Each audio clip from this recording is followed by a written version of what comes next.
This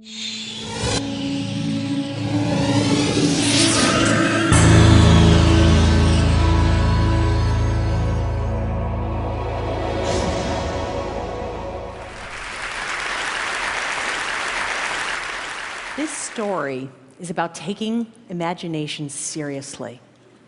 14 years ago, I first encountered this ordinary material, fishnet, used the same way for centuries.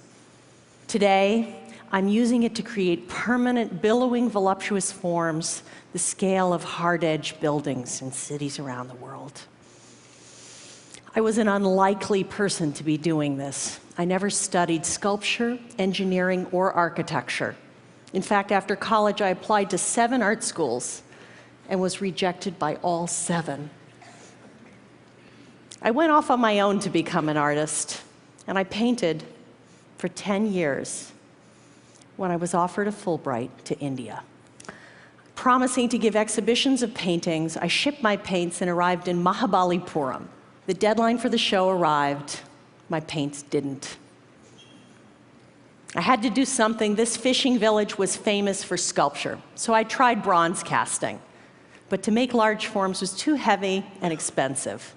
I went for a walk on the beach, watching the fishermen bundle their nets into mounds on the sand. I'd seen it every day, but this time I saw it differently. A new approach to sculpture, a way to make volumetric form without heavy, solid materials. My first satisfying sculpture was made in collaboration with these fishermen. It's a self-portrait titled "Wide Hips." We hoisted them on poles to photograph.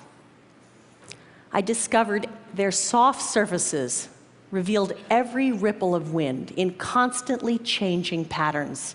I was mesmerized. I continued studying craft traditions and collaborating with artisans, next in Lithuania with lace makers. I liked the fine detail it gave my work, but I wanted to make them larger, to shift from being an object you look at to something you could get lost in.